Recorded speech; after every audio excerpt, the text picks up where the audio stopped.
Here comes our January of 2025, and it's kind of a bit of an everything changes month. And I mean that literally, and I mean that figuratively. So much shift is happening for us in January. It is mind boggling. But most importantly, the nodes of fate begin to move now through the signs of Pisces and Virgo. They last moved through this part of the sky 18 years ago. So it's a cycle that refreshes something that we've all gone through back then.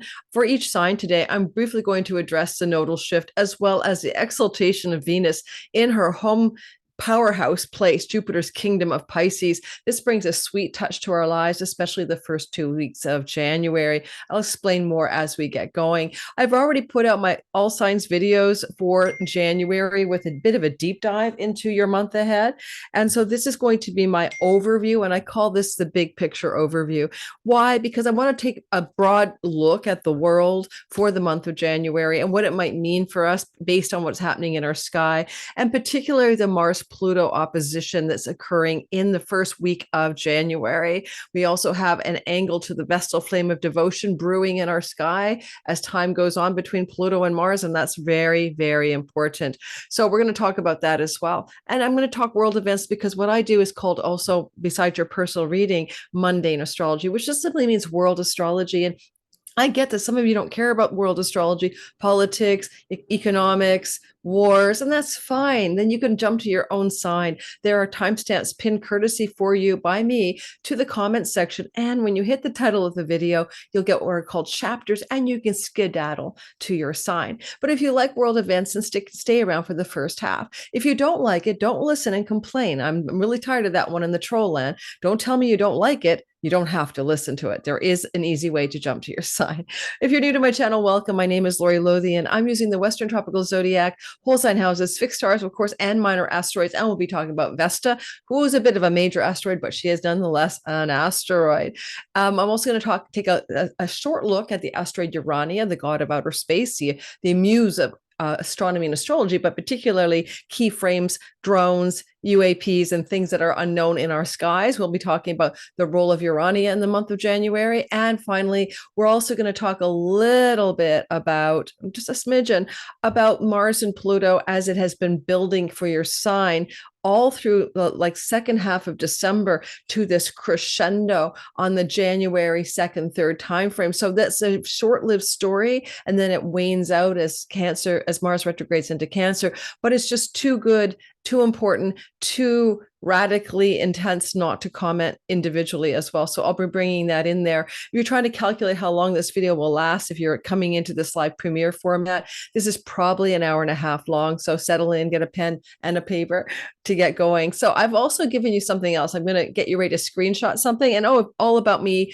if you still want to get my 2025 2-hour videos, like 2 hours for your sign with a PDF guidebook, with an audio download feature, a video download feature, that's my yearly fundraiser for my channel. Those are still on sale. They're on sale. I started sometime in December, the ho ho ho Christmas sale. It is still on. Go ahead, grab it, 25 or 30% off the regular price, and it's already really affordable. Okay, so go ahead and grab that product. It is your navigational time your best life tool, hopefully, for 2025. And my mini videos, my short videos for 2025, 30 minutes each, are already out for your sign as well. There's a playlist on my channel. I give you the top 4 things to watch for your sign in 25, but the deep dive quarter by quarter is in the paid product down below. Okay, let's go back and talk basics about the world and the astrology of the world. Number 1, why a lot of things are changing is signs are changing. Planets are changing signs. So, Mercury's been 2 months in the sign of Sagittarius, which is the ascendant of the United States, by the way, traveling with the asteroid Urania, November, December, and Urania times every 10 years. 7 years, Urania goes through the ascendant Sag sign of the United States, same time of year, usually September, October, November, December. And we see disclosures, congressional testimony, whistleblowers around like clockwork, 2017, 2010. Just go back and track it, regarding unidentified aerial phenomena. And it has, of course, been dominating the airwaves. What are the drones? What are the orbs? What were the congressional testimony in November, timed out with Urania moving through Sagittarius? And so we're just going to address that this week as well. This week, month of January as well, what Urania is doing in the sky. I'm also going to say, I should have started with this. Darn it. Well, let me get going to the planetary changes.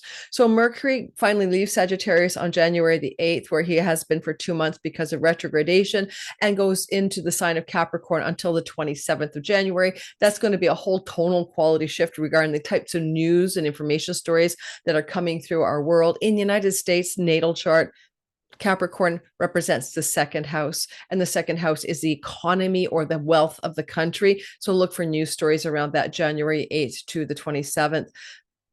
Venus is moving into the sign of her exaltation in Pisces. This is very beautiful and very positive. In the United States, it represents the people, the home, the homeland. It's the fourth house of the United States. It can represent the party that's not in power. And now that there's a transition of power, it's hard for me to understand, is this about the Republicans who have yet to fully take on the swearing in, or is it about the Democrats who are now feasibly no longer in power? But Venus will exalt Pisces through to the 18th of the month. And she's all the way through till February 3rd, January 3rd to February 3rd, Venus will move through Pisces. But she'll be back again the end of March to the beginning of May because of some retrogradation in Aries. So we have 2 points of that. But one thing I really want to make very clear for you guys here is it's really best January 3rd to about the 18th, because she is in free space and she's in charge of what she's doing. But then around the 18th, she moves into a conjunction with Saturn and then ends up locked and loaded between Saturn, a malefic, and the North Node, which has ingress backwards into Pisces. And so we can say she's enclosed by malefics. And this is where the second half, or the 18th to the end of the month, February the 3rd, she is in between a rock and a hard place. It's really to February 1st. She gets out of the enclosure February 1st. And then on the 2nd, 3rd, she's free again. But then she's only got 2 more days in Pisces. So when we do your sign, I'll talk about what maybe just gently not to do in the second 2 weeks of January. But I will be doing a deeper dive video for coming out for release on Venus Day Friday about the Venus transit through Pisces, because it's very intense, very multi-pronged. And Mars is moving through the sign of January 6th, the sign of Cancer retrograde. So he's in Leo opposing Pluto until then, Pluto in Aquarius. Now, the energy of this retrogradation going into Cancer will feel very familiar to you. It will take you back to October when Mars, well, September and October, but more to the time of October. So it would be like all of October to about November the 4th. Mars was retrograding in the sign of, was direct motion in the sign of Cancer, and is now going backwards over the same territory through till February 23rd. It puts us in mind of something about the Cancer part of our individual skies that we need to go back and rethink, redo, readdress, so that we can get ready for clear and present action, that we know what we want to do and what decisions and actions we need to take from action taking Mars when he moves direct February 23rd and still stays in Cancer till April the 18th. I'll be bringing that up for some world events as well when we get to that section. Jupiter's still in Gemini, but retrograde till February 4th. Saturn, since 2023, still trundling through Pisces. Now, I'm not covering every detail of January because that's my already out videos for each time, but I will cover the basic world events. For the next 20 minutes or so, or less, 15, what I aim to do is show you about how astrology predicts the future or gives us the archetypal lay of the land. In that regard, in the month of December's video, okay, which I put out, December the 1st, I literally have said the following things which came true. I'm going to read you a little bit of my Cole's notes from what I predicted in the month of December. Anybody who thinks they predict everything right all of the time is not realistic. I probably have a 75 to 80% hit rate. So what do I mean by that? Like I said, Walsh would be the VP pick. I said Trump would face assassination on the date, near the date that he did. I predicted that. I predicted that Biden would step down. I predicted that in March of 23, that he wouldn't be running for office. And all three were right. I also said that Biden would win. I mean, that Harris would probably win, and she didn't. Also, I did say that Trump would win just before the election in my Patreon community based on a divination tool. So I actually had 4 to 4, but I only shared with the public, with you guys, the 3 hits. So, but that's just me trying to tell you that astrology works, not that I'm fantastic. Okay. So what I'm about to say about January, keep in mind that Lori gets a lot of stuff right when she interprets the sky, and she gets sometimes some stuff wrong. So what happened, by the way, in the month of December that I mentioned may happen. I talked a lot about water hardship.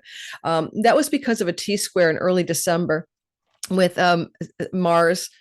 I'm sorry, a T-square with Saturn, Jupiter, and Mercury, and Saturn being hardship in Pisces is hardship in water. So there were a lot of water events or hardship in water. One of the bigger water problems or water events happened on December the 5th, right in the crucible of that T-square. Like, you know what I mean? When the T-square was super up and running. And I don't know if you guys can remember this story. I actually pulled it up because sometimes we think we're so Canadian or US centric. I'm a Canadian. We forget about the rest of the world. This was literally happening around December the 5th when the T-square for hardship in water, Saturn, Jupiter expands the hardship, squaring from Gemini, and Mercury just kerfuddles it all in Sagittarius. This is the kind of red weather warning issued as storm targets UK with 90-kilometer-hours of wind, flooding, and rain. But you guys can probably find a lot of water hardship stories that were happening in that like December 3rd to the 7th timeframe. And so I did call for that to actually occur, something like that. I also mentioned that Mercury would head into direct motion. And that would be on the 15th of December. And that indicated to me that the ratification of the votes for the US election would go smoothly with no problem. And it did indeed do that on the 17th. Now, that was something that a lot of, I hate to say it, Democratic readers and astrologers were declaring would not happen properly. And it did. Because a direct motion ballot counter, Mercury, is a good sign for things moving forward. And Mercury headed direct, and that meant to me things in Sagittarius would go forward. Sagittarius is the United States rising sign. I said economy and stock market turbulence that reminded us of August. That's exactly what happened. We started to build a square between Jupiter and Saturn, and that was building and building like it was in the month of August. It was building all of December, and the stock market began to tumble in a downward draft. And I said we could still have a Santa Claus rally. I'm recording on December 31st, and I can't remember if we did, but I can show you a chart of the graph of the United States stock market indexes. And starting in December, as that T-square began to reemerge, we saw it exact August 19th. We saw it exact around the 24th of December. We saw that T-square building all month, just like it did in the month of August. In the month of August, the stock markets tumbled. Japan had a terrible stock market plunge, but then the United States followed suit with some worries about the Federal Reserve not dropping interest rates as fast as they said they would. And so we had that downdraft in the markets. It wasn't a crash, but it was a significant decline, both in August and December. And I did predict that would happen. And finally, I mentioned air traffic troubles or troubles with travel, particularly with airplanes. Now, what I was talking about was that same Jupiter, the god that can rule Sagittarius. Sagittarius is flight, Mercury in the sign of Sagittarius, Saturn hardship. Okay, T-square. And we did see hardships with flights, but I'm surprised the way it showed up, especially in the T-square around December 24th. Things like planes dropping of the sky, one plane landed without any, air gear going up and killed many people on a runway in South Korea. Is that the South Korea one? There's just multiple stories of air disasters that happened in this T-square. So those are the examples of what I got right. Someone else can go troll through my video and tell me what I got wrong, because I don't have a staff to troll through my misses and my hits. Those are Lori's hits. Now let's talk about this month. First of all, let me show you something I want you to screenshot. Okay, let me get it for you. I made a transit chart for you to screenshot and keep. So these are the ones that I think are the most important, and the 2 moons of this month. So let me get it for you so you can get a copy.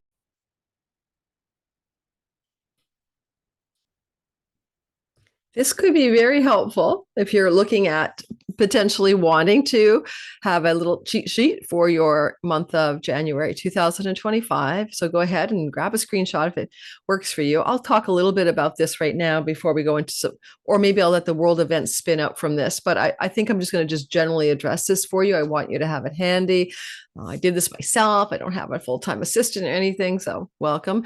I put Mars in pink and Venus in blue, right? A baby boy, baby girl. I decided to switch it up just to be non-conforming at this point. Pluto in Aquarius. I'm busting through my conformities. All right. Mars is retrograde in Leo, opposite Pluto in Aquarius. This is a big thing for the first part of this week. On January 6th, it's kind of waning as we get that Pluto moving away, Mars moving away, retrograde into Cancer. But it is a big energy for the world. It could look like a bad event that looks like a 9/11 at its very darkest. Okay. At its very darkest, we could see something like a repeat 9/11 somewhere in the world. We could see something like a shooting spree. We could see a huge conflict between we, the people, Aquarius power, and some kind of sovereign Martian force. So like martial law over the people somewhere in the world, some brute force. The word, I don't want to say it here on the algorithm will punish me, but I'm going to spell it for you. The word MASSACRE is a Pluto-Mars word, and we may see that happen somewhere in the world. So it's not the most easy news cycle story when a Mars opposite Pluto happens. That's just what it is.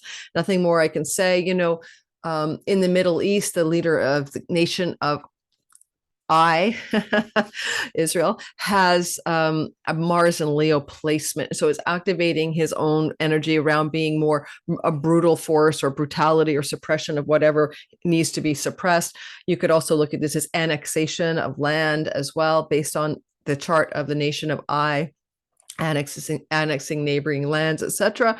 So, conquest, brute force, martial law, police brutality, this darker stuff, right? It's just darker stuff. Now, this opposition takes Mars back to the place it set when the United States was having the election. And some of the more democratic-minded people are suggesting in astrology land and other platforms like tarot cards that this is going to be a deposition or deposing the president-elect, or some kind of reveal of foul play and some kind of dramatic shift in the inauguration. Now, if the inauguration is delayed, which some people think it could be, and I'm not sure it will be delayed, but I mean, let's put it this way. Trump will be inaugurated based on my astrology. End of story. Is it delayed or not? I don't know. I'll have to deepen my look at it and see why it might be delayed. But I think we might be looking at here simply the kinds of events I've already outlined for you. Back in February 14th, when this conjunction between Mars and Pluto happened, February 14th, 2024, it led to nuclear saber rattling episodes on each of the turning points, between like the Russia and the West. So we saw the whole announcement. Russia had space nukes that happened on the conjunction February 14th. And we also saw the flower massacre that happened in, where? At GAZA. So we saw that kind of dark side of Pluto in February of 2024. And then we saw, as the opening square happened in June, we saw the energy happening of, what was the June's opening square? That might have been, the Russian ships around Cuba, naval warships around Cuba, just like echoes of the Cuban Missile Crisis in the 60s, followed by the, on January the 3rd, Putin meets with the military head honcho of North Korea in the Kremlin, and we continually see the escalation of nuclear threat under this Mars-Pluto's opposition. And now that it's happening again on January 2nd, 3rd, and later on, but again in direct motion Mars, April 27th, these energies are with us and through to September of 25 with the closing square. So this is a year in which, and January, we feel some of it, there's this continual push-pull between this kind of existential threat around weapons that cannot ever be used, ever. You just can't use them because it'll be a conflagration that ends this world. January 4th to the 6th, Sun in Capricorn, sextile Saturn in Pisces. All right, well, and I am predicting, therefore, that we will see another escalation of tensions regarding, or de-escalation. The irony is that sometimes Mars-Pluto finds middle ground. And somebody on my comments said from a recent video where I said the same thing about Mars-Pluto opposition, that there was a middle ground of Russia-Ukraine hostage exchanges that must have flown under the mainstream news radar, because I didn't even hear about it during this Mars opposite to Pluto. So it is possible there can be a radical, quick escalation and de-escalation of Russia-Ukraine, Russia versus the West narratives, and some kind of story going on in the Middle East. It takes off from the story that happened in February that could involve extreme brutality or annexing land, and that's going to be not as much a middle ground story for various reasons I can't describe now. January 4th to the 6th, Sun in Capricorn, sextile Saturn in Pisces. We all love it, stabilizing something in our lives. That's basically a stabilization energy. And in my all signs video for your sign, I cover it. Mars retrogrades into Cancer and is trining Neptune in the middle of the month, January 10th, January 14th energy. And dreams come true because we have no illusions, delusions, and we take appropriate action. We are inclined to take action based on visions, dreams, and goals. And we are like spiritual warrior energy when Mars is trining Neptune. It's a very positive energy for the most part. And Neptune, of course, is at the end of Pisces, where he's been ever since 2011. And Mars is fortifying him and giving him some oomph in some way, moving towards him as actually Neptune moves towards him. They're trying to find something to do together, a project to work on, a vision or dream or goal to make a real thing in the world. So, Pisces, you might remember in the United States Sibley chart is the fourth house of the party, the homeland and the people. And the Cancer part of the chart can represent the banks, the banking industry and the stock market industry in the Sibley chart. This could be a nice little sweet spot for some positive developments or decisions or actions in that part of the world, in the stock market industry and the real estate industry, perhaps in the United States. Good news about it, maybe, hopefully. Sun in Capricorn trines Uranus and Taurus as well at the same time. Uranus is on the wealth star. It's called Algol, also calamity, but a trine brings prosperity and luck. So something good is trying to happen when we take words of earth, land, property, resources, the government's resources. I'll focus in the United States because I'm a North American. So it looks like good economic indicators are breaking through on the 10th to the 15th of the month in the United States of America. Will it last? Maybe not, but there's a golden horizon glow here. And January 14th to the 16th, Venus in Aquarius will square Jupiter retrograding in Gemini. Now, two benefic squaring means prosperous and lucky action and decisions need to be taken. And opportunity is knocking, but you must take an action or make a decision to get it. Good things are trying to happen here. Venus is in the sign of oh, she's not in Aquarius. I got to change the slide. She's in Pisces. Okay, let me fix it. I'll be right back. That's what happens when you do something. You make a slide late at night when you are half awake. So I'll fix that. So now I've tidied that mess up. So of course, Venus is in Pisces, squaring Jupiter, retrograde in Gemini. So the Gemini part of your sky and the Pisces and the Venus Pisces part of your sky are where good things happen. Venus is still not enclosed between malefic Saturn and malefic North Node. So she's basically in good shape here. And she wants to bring some kind of dispensation of positive blessings to each of us in our lives based on our Pisces and Gemini parts of our sky. Obviously, if you're a Pisces or a Gemini, you're going to benefit right away. Thank you, universe. I take the gift in hand. Keep that in mind. Mars and don't forget, Pisces is the home and homeland of the United States of America, right? And the seventh house is Gemini. That's the house of open enemies for the nation of America. Pisces can represent leaders who are out of power, out of favor. But is that still the Trump administration or the Democrats? But Biden's still hanging in there. So maybe there will be some kind of good news story, some kind of crucible of a turning point regarding war in one of the parts in the world where war is happening. And, I know that the president-elect hasn't got official powers yet, but he could still jump into the fray. So you never know if he's going to get down with a pre-inauguration meeting with Putin or Zelensky and affect a shift in that war before he's even in power, because that's one of his main campaign promises. And that wouldn't surprise me, January 14th through the 16th. Mars in Cancer is opposing the Sun in Capricorn. Now, Mars in Cancer is, again, a homeland protector, right? I protect the homeland. And Sun in Capricorn is an authority figure, and they're in a clash with each other. So there can be some kind of clash between authorities, authority figures, top-down power structures, economic structures. Sometimes Capricorn represents the plutocracy, like Jeff Bezos et al., and an opposing a kind of a defensive structures for the home and homeland, right? We defend the home, we defend the homeland. I don't know what it's going to be, but there's that little opposition energy for the world. Anywhere in the world, we could see sort of a defense of the home and homeland against power and control and authority structures. Rebellion, maybe, but more like defending. Mars doesn't go to war, he defends the territory in the sign of Cancer. He's also very patriotic or nationalistic here. And we may see something going on where there's a what do you call it, a coup or a deposing or a downfall of some leader that is considered to be too stuck in their ways, too controlling, too authoritative Capricorn.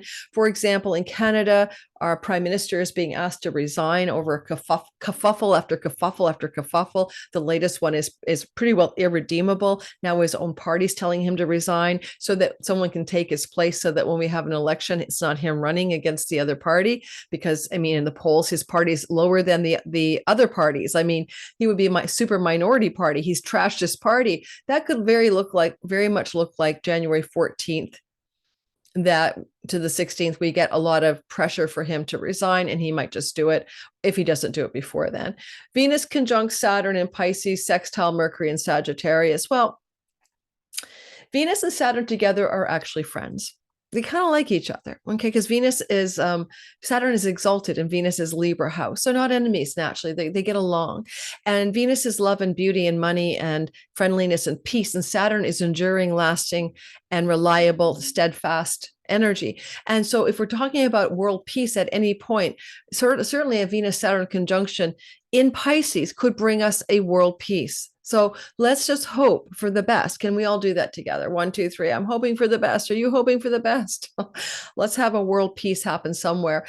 Venus conjunct Saturn can mean individually and collectively things to do with love and money, want to go the distance, want to find the inner marathon or the endurance within ourselves. And in Pisces, with that more sense of reaching for the true, the mystical, and the dreams come true with Neptune co-present.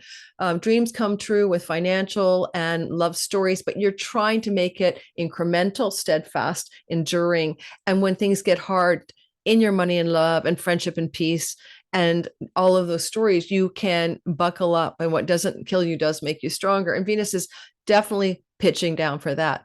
Now, as soon as the conjunction happens on the 18th and she moves on and she gets stuck between Rahu, the North Node in Pisces, and she gets stuck between Saturn. The North Node is moved in around January the 12th into the sign of Pisces. So that's when there's a good start to something, but it's hard. So let's talk world peace, right? A war that wants to end somewhere in the world, right? So Venus Saturn will bring enduring attempts to end a war, a push or a pressure to end something and make an enduring peace, not a ceasefire, an enduring peace. But between the 18th of the month and about the 1st of February, it is a slog. It feels like it might not happen. It might fail. People are struggling. They're pushing for some kind of enduring, lasting completion to some struggle. And Pisces is likely going to take us to GAZA for a bit, but also to anything to do with Ukraine and Russia, because, of course, Crimea, a borderland of water, is all mucked up in this whole storyline line as well. There's also the idea with Jupiter sitting in the sign of Gemini, right? We got to talk about that for a second. Jupiter in Gemini is squaring the Saturn, a broad square to the Venus-Saturn conjunction. Not exact, but it's there. And Gemini is a sign of brothers and twins, right? The mortal and mortal twin, Castor and Pollux. And therefore, things where neighbors are fighting each other. Mm-hmm. And the neighbors are both Gaza, Israel, and Ukraine, Russia, or brothers are fighting each other, because there's, of course, Russian people who live in Ukraine, etc. Then we're going to end up with that kind of theme. So keep in mind, there's a lot of struggles amongst the people. Civil war is a Gemini energy. Brothers and neighbors fighting each other is a brother Gemini energy. Jupiter is retrograde, trying to go back over old war territory. And as Venus-Saturn conjunction comes together in Pisces, squaring Jupiter broadly, there's something about that. Mercury sextile in Sagittarius. Let's make a deal. Where's Sagittarius? Is Mercury still in Sag? Mercury's in Capricorn. Yeah. Laura, you're going to fix this baby. Let's stop the share. Yeah. Yeah, I need to hire someone. I hear you. It's not that I can't do graphics. It's just I can't do graphics late at night when my brain is off. So Mercury is sextiling from Capricorn. That's the top-down power structures. You know the drill, right? Places of authority and power, Capricorn.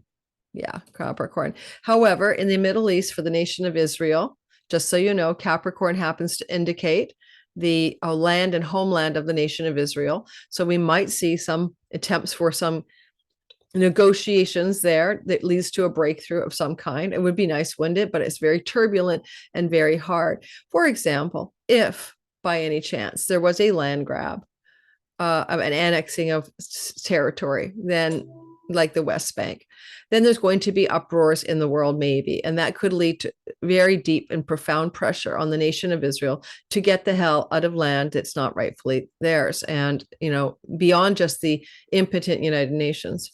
Okay, so am I sharing with you? I can't tell if I am. I'm just fixing it because your final screenshot, it should at least be the right one.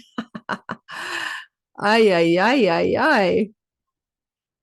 I don't know. That looks weird to me. I've got a purple thing on the side, but at least it says the right thing now. Okay. Lord Almighty, it's kind of skewed for some reason. What is it? The view? I just want the actual view. No. Uh-huh. Okay, I'm just leaving it. It looks weird to me. All right. When I look at January 18th to 20th, Venus is conjunct Saturn in Pisces. Oh, I just did that. When I look to January 21st to the 22nd, Mars is retrograding in Cancer, sextiling Uranus. And this is a positive surprise. It connects to themes of homeland, territorial defense, Uranus surprises or sudden events. And Sun in Aquarius will also conjunct Pluto. Now, that's the inauguration, as you know, in the United States. This is the first Aquarius Sun. This is the first Sun Pluto conjunction in our lifetimes, and it's having on inauguration day. Now, Mars retrograde sextiling Uranus can bring surprises, and Cancer, of course, is a sign of his detriment. And of course, we have a lot of stuff that could be surprising, but the sextile to me feels positive.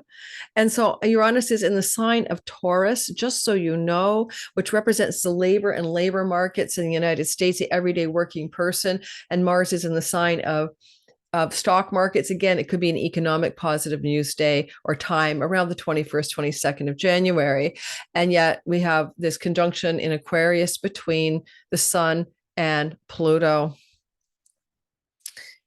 I'm just trying to not, it's a news section of the sky for the United States, for example. As a Sag rising, it connects to the third house of the industries of media, but also announcements that the government makes for the people. And of course, there's nothing more than a vowing of an inauguration on a Bible for a big media event. So it could just represent the media event itself as well. And then it does bake in for the whole of the presidency, the term of the Republicans in power and the new presidency and its White House staff. It does bake in a continuous 4-year structure of Pluto with the Sun. And that means death of the king or death of the leader. And so, while I won't go too dark now, it is possible that Donald Trump will not be in power for the entire 4 years. I don't think it's because he's sent to jail.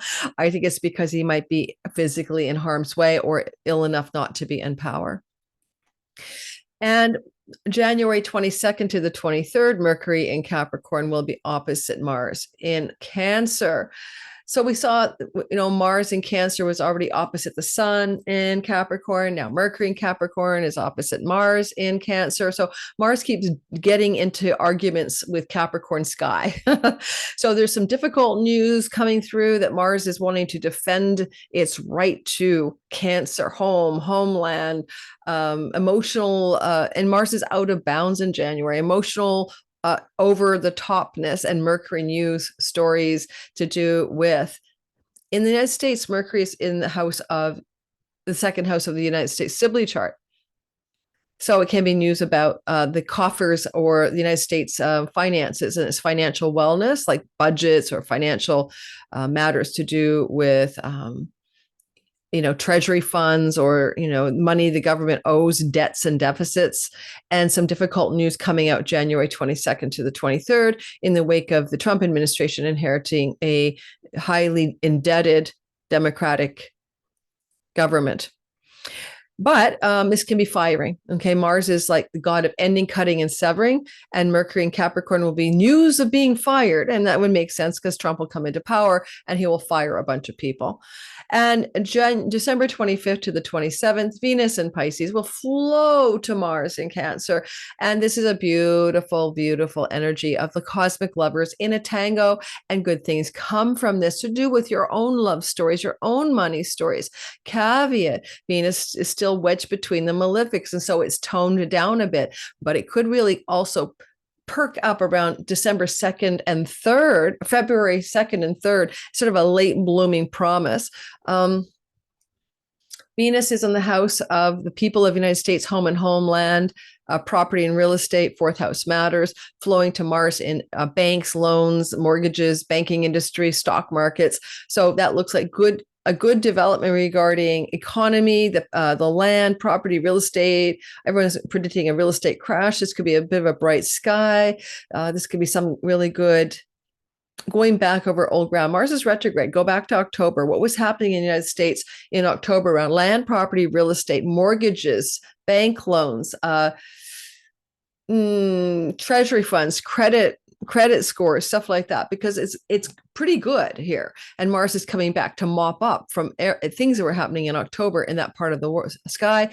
It's all sextiling Uranus on a well star as well. So Venus is definitely going to say, I'm trying to bring from Pisces something really positive 2 signs over in Taurus for the world, right? Individually and collectively.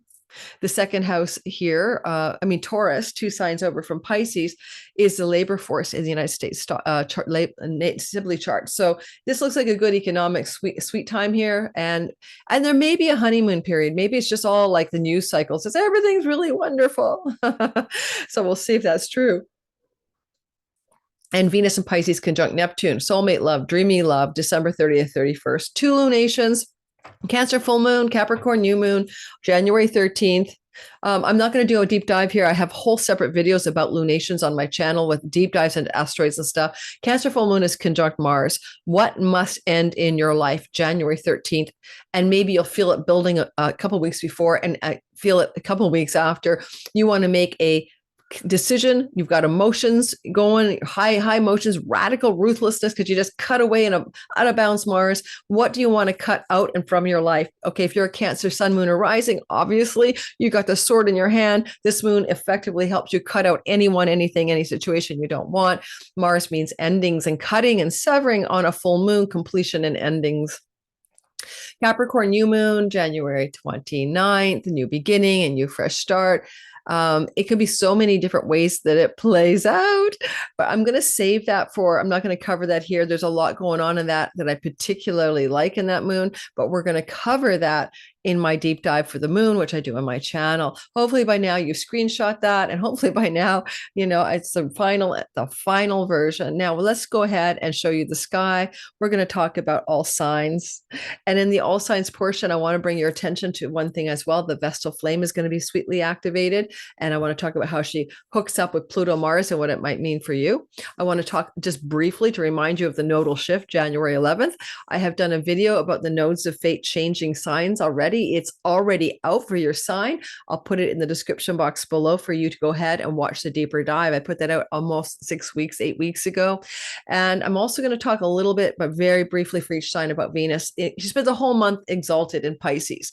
Best until the 18th, of course, a little gnarly and wedged up afterwards, but we'll lightly touch on that for your sign. So now I am going to record for probably no more than another hour if you're watching in the premiere, hopefully a shorter take on it, because I've already done the deep dive for your sign. You already have a 30 to 35 minute video out on my channel, taking you through everything that's happening in this month ahead. It is a big month. A lot of things are changing. We feel different because the signs are changing where the planets are. It has a tonal quality of quite a new start and a very big, fresh new beginning. So I like January. I'm not afraid of January, except for the Mars-Pluto opposition in the first week. After that, I'm liking the month ahead. Okay, so I'm going to bring up your sign and we're going to get started. So let's roll into each sign, starting with Aries, Sun, Moon, and Rising. If you're listening for your rising sign, it has to do with your character you play. If this was a simulation as your avatar, if you're listening for your Sun sign, it's the game player, the one who's the real you playing the game in the character of your ascendant. And of course, the moon can represent your mind and body and your feelings. It's kind of the mind-body complex. A lot of times it's our emotions, and sometimes it relates directly to our house. The sun can home and house matters, and the sun can represent purpose and career as well. Now, let's talk about this guy. We're going to give, I think, 5 minutes for each, 12, 24, 36. No, probably 6 minutes for each sign. But don't forget, you must go watch your individual all signs video, because that's much more detailed than I can possibly do in this overview video, big picture overview video. Number one, look at the sky, guys. You can see right here that we have that opposition between Mars and Pluto. And that's definitely going to feel like a big blowout tension that you may be experiencing. And I'm going to move us, that's on the 2nd. And I'm just going to move us forward by 1 day, because I want to show you the Vestal flame. She gets into a T square, and this changes the flavor of it. So on the 2nd and then into the 3rd, there's an opposition between something to do with one of your children, your romantic love partner. This is Mars in the 5th house. And some kind of power struggle, conflict, some kind of tug of war between you and a friend, you and a partner, an elder sibling, one younger, a sibling, two younger, or one older could get involved in a big fray of disagreement with you. And it could also be some kind of creative project stalling out with some power struggle with somebody else. It's just like, it's But then the Vestal flame says, what do you wish to devote yourself to? And the devotional flame, that one that requires a sacred tending, this, not about the money, it's about the sacred devotion, want you to move into an alignment here. And you'll be pondering this on the 2nd, 3rd, and 4th. And 5th, what is my alignment between my creativity, my entrepreneurial business, my responsibility to protect my children and defend them, and a sacred divine flame in the moksha house of spiritual liberation, and a deeper dive into your own soul? And maybe a sacred flame around finances, tending a sacred flame around the money that you create in unearned income and shared resources ways that may be at odds with things that are going on in your peanut gallery of the 11th house, your friendship circles, your groups of belonging. You want to be inspired. You want to be devoted. You want to be lit. And you want to be deeply spiritually satisfied by the people that you play with in life, the people that you call your crowd, your crew, your tribe. And something hasn't been working. And you may cut away from some groups or some individuals that you call your friends because of this energy playing out in this week ahead. And then as we go forward into the month, you're going to notice Venus is going to move into Pisces on the 3rd and stay here till February 3rd. Now, there's a big video coming out for this on this Friday, Venus Day, this first week of January. So you want to watch that, but just know things begin to feel pleasurable and easy and joyful and sacredly yummy in the private solitude of your life. There's a great Pamela Anderson quote that I grabbed today off Substack, where she talks about the value of solitude. And I was blown away by Pamela Anderson, the actress, her wisdom in this quote of her very own.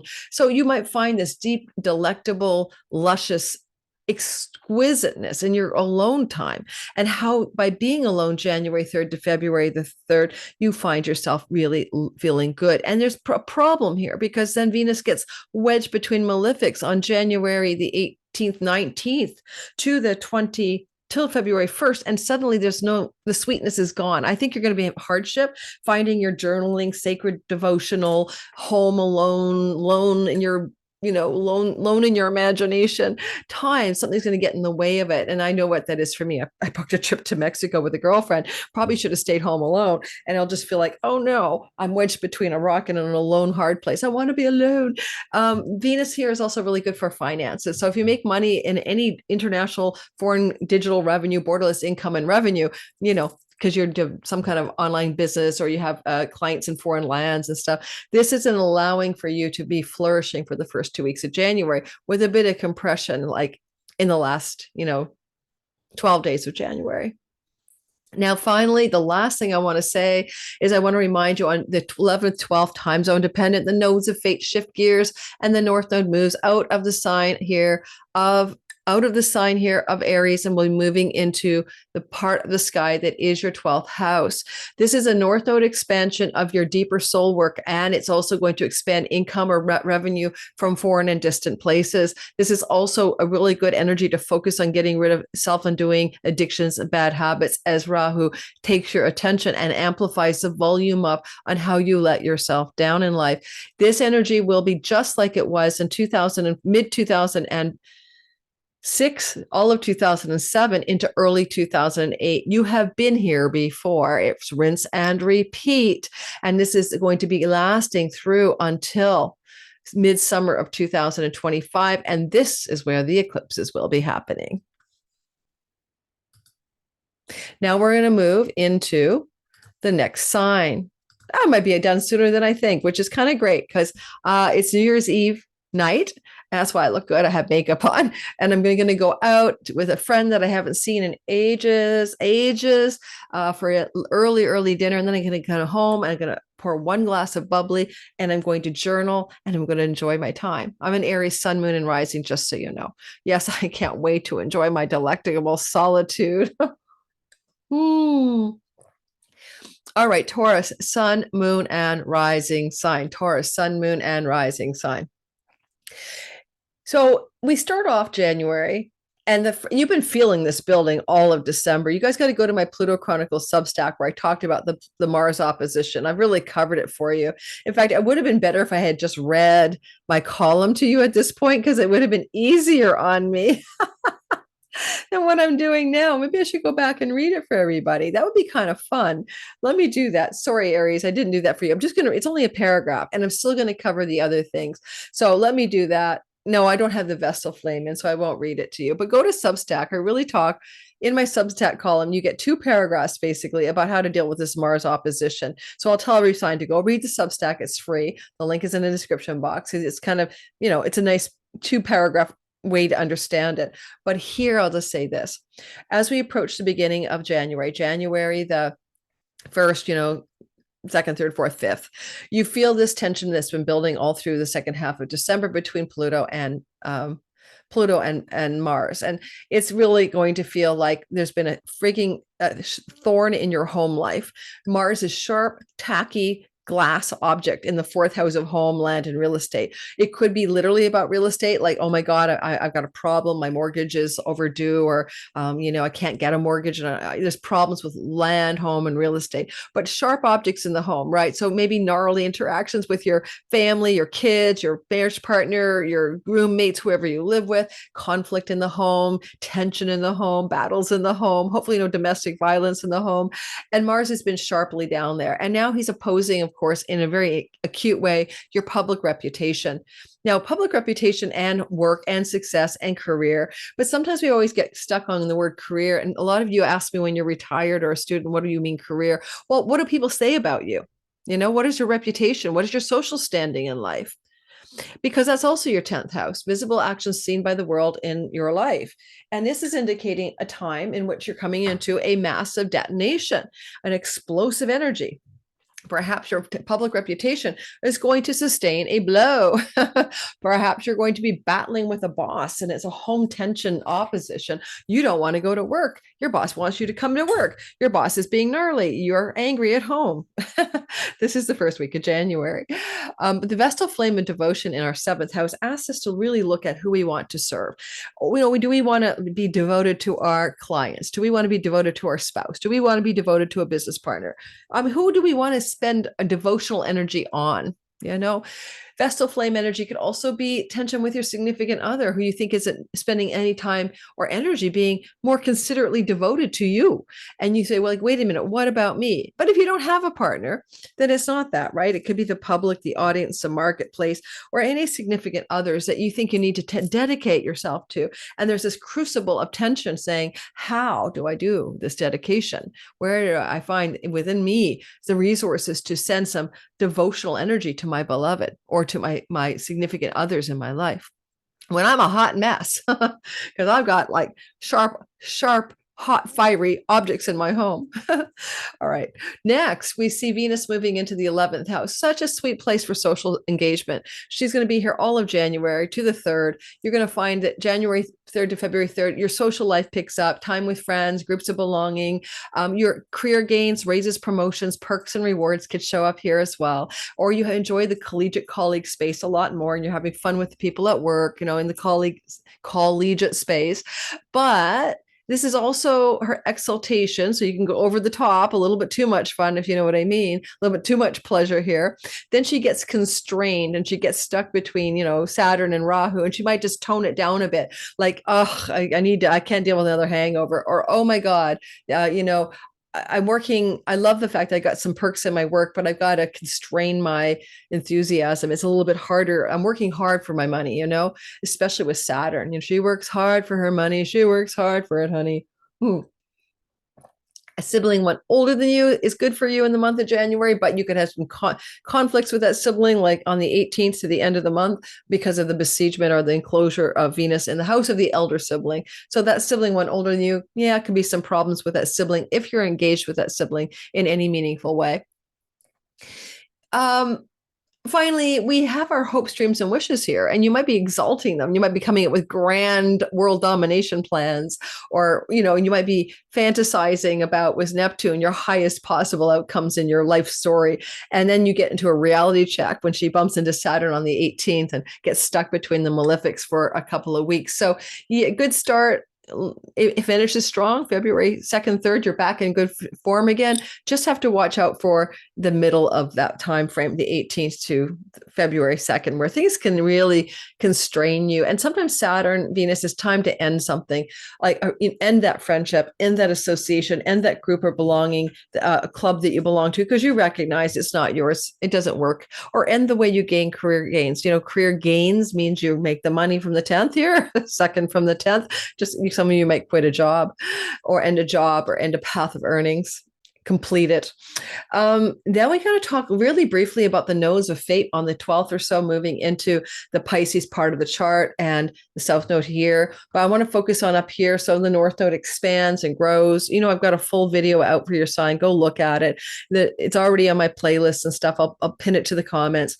This is going to expand and grow and increase your career gains. Destined fated expansion of earnings and money and awards and promotions over the next 15 months, starting around January the 12th. So get ready for that. Eclipses happen here, changes happen here, but expansion of wealth can happen here as well.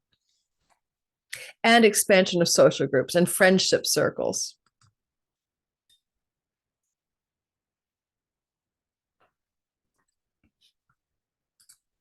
And destined new friends coming into your life. So Gemini, sun, moon, and rising sign. So at the beginning of the month, overview, we got that. Go read my Pluto Chronicles, the Substack column, because I cover a couple paragraphs for your sign that I won't repeat here about how to deal with this Mars opposition energy in opposite Pluto, and that I'm not going to repeat the way I said it there, and it's probably worth your reading it. So check the description box. You can read it for free. You don't have to pay. And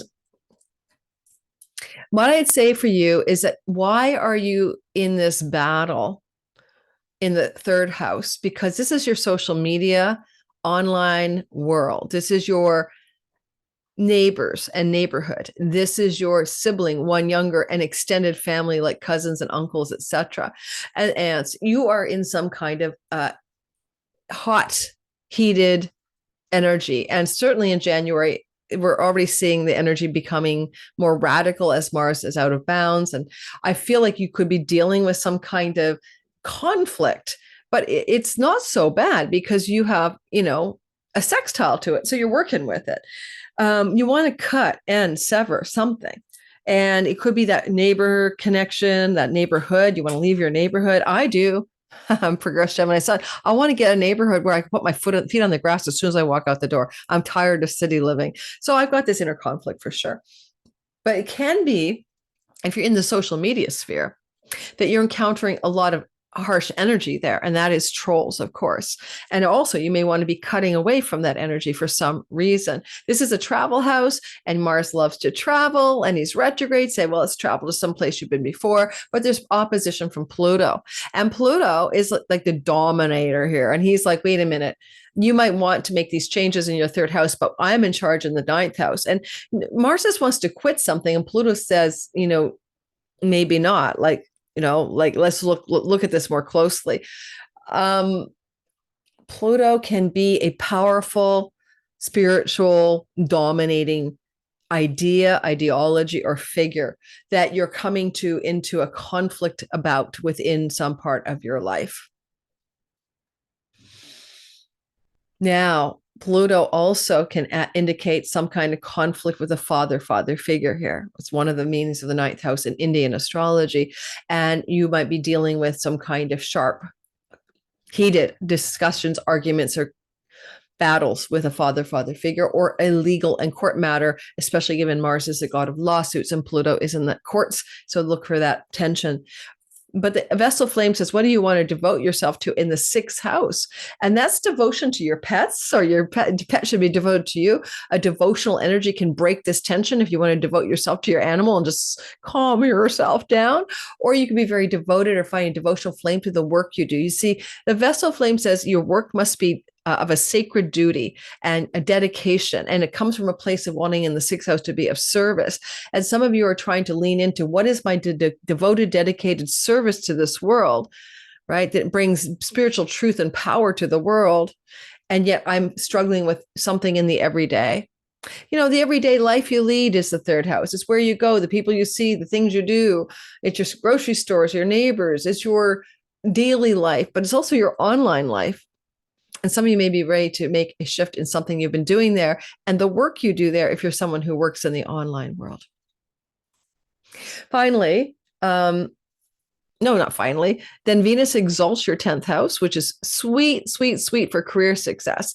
And she's going to be in her strongest form till the 18th, because that's when you can have the most traction, because she is like, I'm so pretty up here. Your boss loves you. You love your boss. You get raises and rewards. If you're in the public eye, like social media, you get more glam, you get more exposure, you get more traction up here. You may invite, success into your career all of the month of January. But it gets a little bit more hard when we get to about the 18th to the 24th. You may slow down in this kind of rapid increase of success or glow up in your career. You might want to take a break. You might pause, or you might just feel it's just a lot of work. Saturn and Rahu, you're trying to increase, but Saturn says this is a lot of work. And you may pause some of that energy as well. And it's kind of also a time where Saturn just wants to constrain and constrict, and Venus wants to expand, especially with the North Node. So you're kind of in a push-pull in the second half of the month between wanting to bust out and expand your career success and wanting to be more realistic and more slow and more slowish about everything you're doing.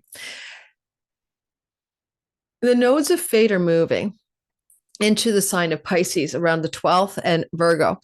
And the North Node in your 10th house indicates 15 months of great career success. Are you ready? Expansion, growth, amplification, volume up, attention to worldly success and finding the worldly success in your career space. North Node will be here around the 12th of January, all the way through to middle of 2026 summer. It's an 18-month glow up for you. And I did a video on this already. Go watch it. It's already been put out, the Nodes of Fate, Destiny Shift, or something like that, to deep dive into some of the deeper meanings of having something happen here that you haven't experienced since mid 2006, 2007 into mid 2008. It will remind you of that time of some kind of career change expansion and growth. And it's destined, fated career expansion, growth, and change. Now, this girl needs a little bit of a food break. So I'm thinking I'm going to get a bit of dark chocolate. I'm going to get a date, and I don't know what else I'm going to put with it, but I'll be right back. So that was delicious. I had some fresh organic dates, some dark chocolate, a fig walnut thing, and a piece of Parmesan cheese. I said cheese. Oh gosh, guys, let's get going. At this rate, I'll be here for 3 hours. All righty. Oops, wrong screen share. I think that's the wrong one. We're moving on to the next sign.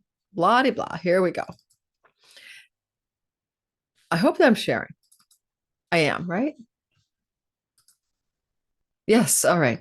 So we're moving past Gemini, and we're talking about the, 3 things you might want to pay attention to, but please go watch my deeper, longer video on your sign. We're starting off with the Mars Pluto opposition. This happening through to about the 5th of January, hitting a crescendo around the 2nd, 3rd. First of all, I've been feeling it all month of December. You've especially been feeling it after December 6th. This is nothing new. You've been in the throes of it, but now it's just reaching its critical mass. And the energy of the critical mass is about the money. It's about the way you speak, Mars with a sharp tongue or hot, fiery tongue. And it's about the money and resources you have. Now we're right down to the nitty gritty here. This is the money you have to, pay your bills. This is the shelter and food. This is your stash of savings and earnings. This is your second house. So that kind of resources. And, with Mars, he spends a lot when he's here. He tends to be a big spender. And maybe you're hitting some kind of crisis moment where you realize I was spending a lot in this, over Christmas, and you're just having to deal with that. Or you're cutting away a food style, a dietary habit and pattern, and you've been really trying to work on it. And now you're going to come to a final turning point. This is going to be around January 3rd, 4th, but you still feel it through to the 5th. I did a Substack article on this for you, and it covers a couple of paragraphs for your sign. It's free. Go get that in my description box so you can dive a little deeper into it than I'll cover here. What money do you share with your spouse? What money do you share with the bank, the mortgage holders, your tax structures? This is where Pluto's opposing Mars. And you must come to some kind of middle ground on this story about how you spend, earn, and save, and how you make money for you, and what you do with the money you hold from the mortgage, from the debt, from the credit card companies. And you're just in this moment of crunchy, critical crisis energy. At the same time, you got the Vestal flame, and she's here, and she's like, can I be in a devotional relationship to what inspires me and what brings me creativity and enthusiasm and enjoyment in my life? So maybe it's okay to spend money as long as it has a sacred devotional energy towards this is authentically enjoyable. I am inspired by the way I'm using this money. Sometimes though, are you too devoted to your kids? Because this could be, I'm going to be devoted and dedicated to my children like a sacred duty, and the money's for them. How much should you spend on them over Christmas? Are you regretting it? Something's going on with that potential as well.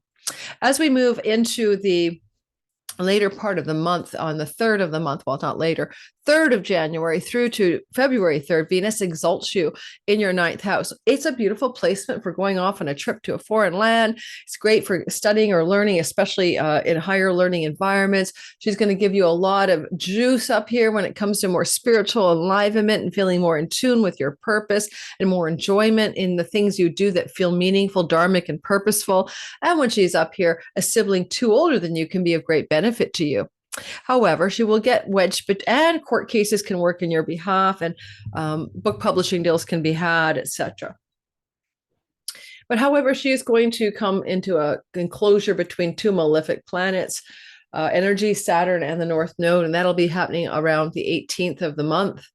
She bumps into Saturn, and energetically, now you're going to downshift, and now things are feeling a little bit more hard when it comes to publishing, book publishing, maybe spiritual life, academic life, maybe legal matters are stalled out. There's almost like a big pause. Not to worry, on February 2nd, 3rd, she goes forward again. But in the meantime, it's kind of December 18th to February 2nd, that window of time, things are a little bit slow. you're not getting all the excitement that you thought you were going to have here. Maybe you're planning a trip or taking a trip and it starts off wonderfully to far off land, and it kind of wanes and it becomes a bit of a hardship for you in the second half. So I wouldn't plan a foreign land getaway in the 18th to the February 1st, right? I'd keep it in the first half of February. Otherwise, you might just be feeling wedged in, like you're in a rock in a hard place. Maybe there's something not great about being away from your home at that time. And if you are at all wanting to go into a spiritual quest and a pilgrimage, an ashram, find a spiritual teacher. Venus supports you to do that in her journey through Pisces at this time. And with Saturn, you could find an aged, spiritual, wise female teacher that you're really drawn to, whether it's a spiritual teaching or it's some other kind of teaching.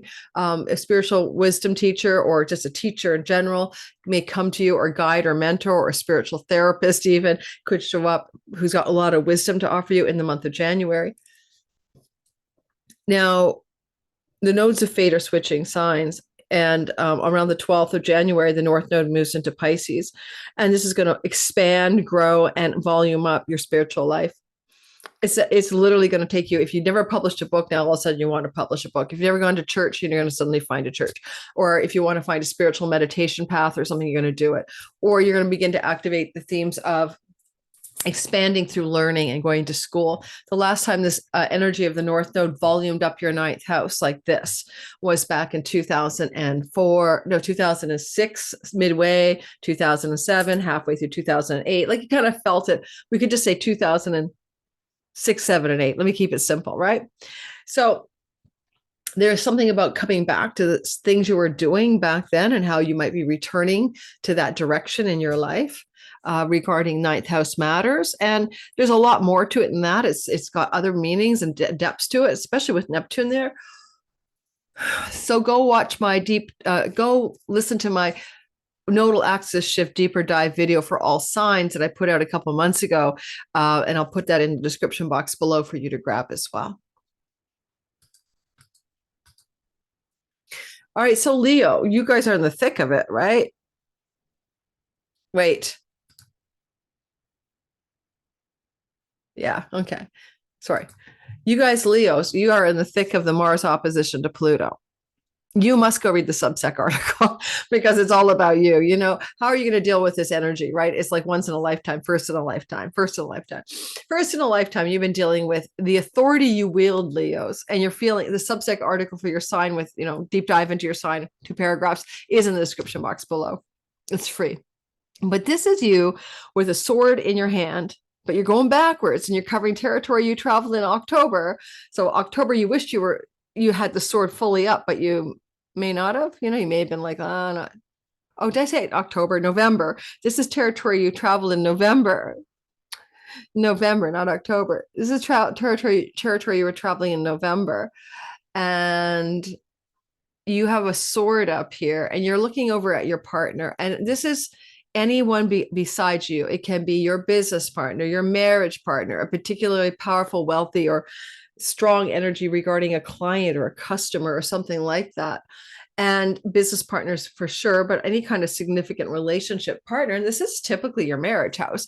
So hang on, let me turn my heat down. So you be careful here the first week of January. All right. Because this is where you could have a really, really bad argument, fight, blowout, power struggle, power grab with somebody that you're in a relationship with. And who's stronger, right? Mars is strong in Leo, but he's retrograde. So that's just a warning sign, a warning flare. And, ultimately you're going to take that sword back anyway. You got the Martian sword, you're going backwards, we're pondering like some November events perhaps. But you're going to come back with the sword anyway. So just remember, it's coming back to you mid-April to mid-June to hold this sword in your hand. So if you want to exit a relationship, you want to exit a customer, client, or business partnership situation, you might be best served to wait until mid-April, mid-June, when you have a direct motion Mars and Leo and you know what you're doing. Because right now, some of your decisions that you make or actions you take will have to be backtracked over, and they may not be correct at this point. So just take a couple deep breaths and let it ride. Venus exalts your eighth house of chunky money. This is the money you share in a spousal separation, inheritances, bank loans, mortgages, shared resources with business and marriage partners, money from passive income like royalty income, or shared resources with a stock investment because you're a shareholder, right, in the company. So that kind of money is on your radar, and Venus blows it up and glows it up. You could get a nice chunk of money coming January 3rd through until 18th of April. And yes, you can still get chunks of money coming at you 18th of April, 18th of January to February 1st. But then she becomes besieged between two difficult planetary energies, the North Node and Saturn, or malefically enclosed, I suppose. And that energy allows for you to not be so enthusiastic and to be more serious and realistic and sober-minded about that kind of money. It's almost like you get a chunk of money and then you have to be realistic about how to use it or how to save it or how to invest it or how to do something with it. Similarly, if you're in a divorce settlement, and some of you might be, it's like this, yay me, I'm going to get like the entire estate, and I get the house and I get the dog. And then all of a sudden there's this unclosure, and you have to look more realistically at what's possible, and your lawyer overstated it and that kind of thing. So there's those kinds of stories going on here in the month of January. You might find yourself also, I forgot to mention, with this Mars-Pluto opposition, what sacred flame do you wish to tend in your home? It's a midnight hour. The flame is there. What is it that nurtures you in the home that's sacred and self-loving? And what can you do in and about your home that is like a sacred devotion? And this is the house of your childhood and your mother. And so mother and childhood stories can be an outlet for the tension. I'd say it's kind of literal. Light a candle in the midnight hour. Light some devotional space. Where is your downtime? Where do you go to meditate? Where do you find your own little cave in your home that you can devote yourself to you and what you do there in your home? Because this is tension that you're facing in the first week of January. Do you have a sacred space in your home for you? A lot of Leos are going to actually look for that answer. And if you don't find the answer, that you don't have a sacred space here, then what are you going to do about it? The demands of the home life and versus your own sacred sanctuary are up for grabs.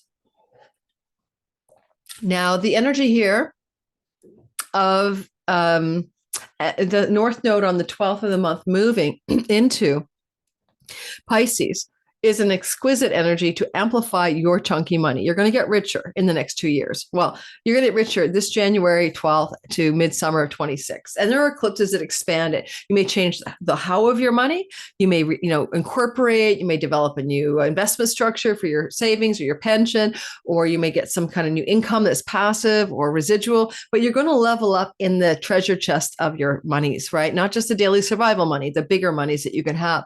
And this North Node expands that, just like this North Node was doing the same expansion 2006, 7, and 8. How did you expand money then? How are you going to expand money now? Your attention goes there. I did a long, deep dive video into the nodal transit through this part of your sky for next year and the year after. Go check it in my description box below so you can understand it. A lot of times people under this influence pull away from hustle and making money as a priority, and they lean into how money can show up in other ways than just me earning it and making it. Let myself receive financial abundance in another way. It can increase your desire to learn occult mysteries, magic, tarot, astrology, numerology. Any kind of mysteries in the occult arts can really be amplified for you as well.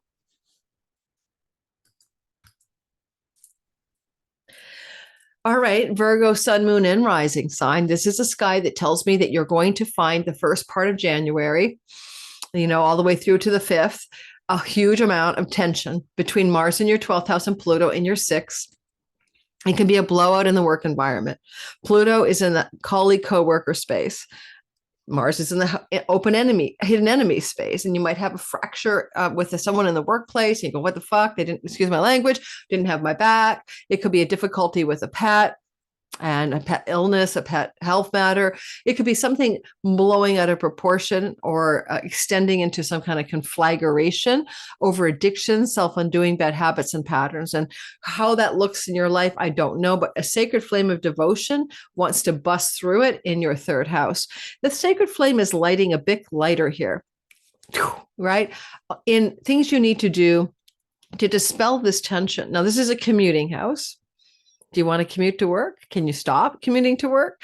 This is a traveling house. This is a learning and a skills-based learning house.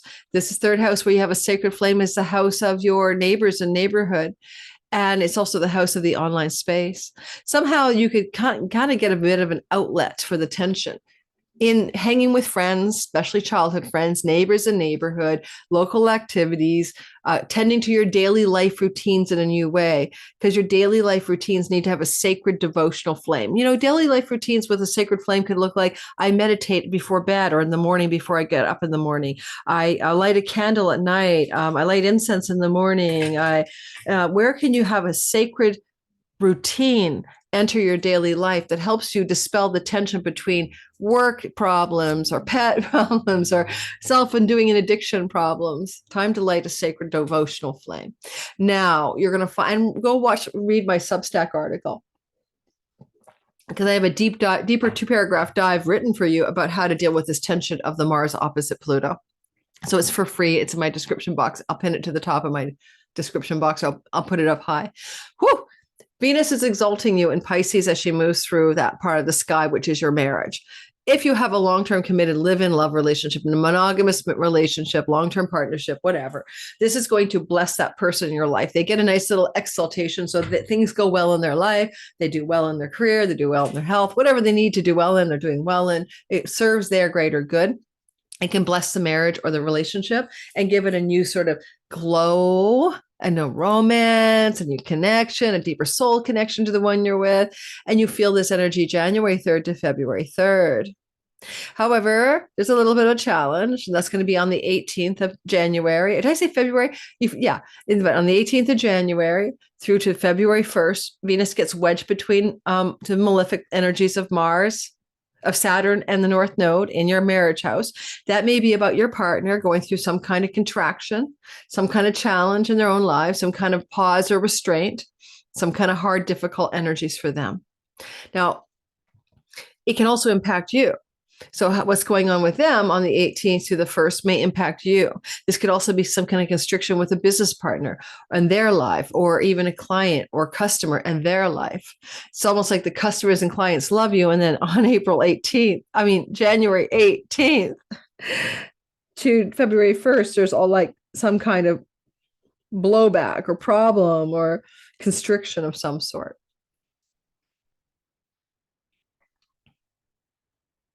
Now, with the Vestal flame, sorry, I didn't mean to say Vestal flame. I should have said that, though. Venus does flow to the Vestal flame early in January, but that's not what I'm going to talk about. Now I'm going to talk about the energy of the North Node joining Venus in your 7th house, right? The North Node is going to volume up your marriage or your long-term committed love. So if you're dating, you're going to get monogamous. If you're monogamous, you're going to get moving in. If you're moving in, you're going to get proposals. If you're proposed already, you're going to set a wedding date. And if your wedding date is already set, you're going to get married. North Node amplifies the relationship. And that's going to be true, right? All the way from January 12th of this year through to midsummer of 2026. Now, a couple of notes to file. The North Node wants to grow a bigger pot for an existing relationship or bring a destined soulmate relationship into your life if you're single. But for the North Node people who already have relationships, this transit says grow the relationship into a bigger format, grow or die, right? So usually it looks like an up level, especially with the flow from Jupiter next summer in the 11th house, a lot of engagements, proposals, and lushing up in the love stories.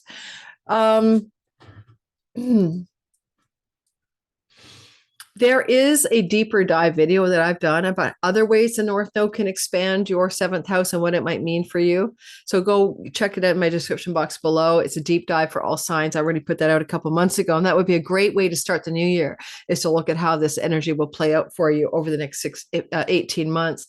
And, you can go back to 2006, 7, and 8, when this energy was amplifying that 7th house, and compare notes to how it felt back then. I just can't get the heat right in my house. Either I am hot or I'm cold. Coming back. I keep turning the heat up and down, up and down, up and down. This is my office, and it's a jutting office over it's because there's nothing underneath me. So that means that it juts out into the the abyss. And so there's no unit below me. So the cold air is not very well insulated in this, and it comes right through the floors of the rug floors of this office. And I'm never warm in here. Just like, but I'm never warm in here. Okay. But then when I try to put the heat up, I'm sweltering. Libra, sun, moon, and rising sign. You start off we all do. You start off with that Mars-Pluto opposition. I did a Substack article that's a much more in-depth, 2 paragraphs. Go watch it. I think you might enjoy that, and you can read that for your sign. And we'll talk about this a little bit here too. Mars and Pluto are in opposition here between your house of children and creativity, entrepreneurship, and romantic love, and friends, social groups, social belonging, and work gains. There may be a push-pull between your romantic life and your sex life and your enjoyment of life and your pleasures in life and the powerful pleasures that draw you, and obligations to make money, obligations to pursue your career objectives, obligations with social groups. Some of you may cut away with a friend in this. This could end a friendship for sure. This could have a blowout with a social tribe where I don't want to be with this group anymore. I think they suck. So there's this tension here. It's been building since mid-December.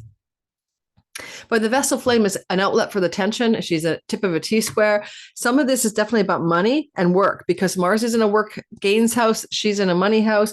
Can you apply a more dutiful, sacred devotion to the way you're making money? Because it looks like you could be burning out here, and you want to do something enjoyable, entrepreneurial, or pleasurable, but your gains in your career, especially in your regular career, right? Because Mars will retrograde through Cancer. You might want to quit a job for some of you, and we'll get to that in another video, but this could really have you feeling in the early week ahead of like, I just want to quit this job. I feel no sacred duty, no devotion, no flame of interest in the way I'm making my money. And some of you may indeed think, as Mars crosses the threshold into your 10th house on the 6th and is going to be there through to mid-April, of quitting your job. So that's a new story for a lot of Libras to ponder. Now, you might find a better one if you quit your old one, so don't stress, but don't make any major job decisions until February 23rd, when Mars goes direct.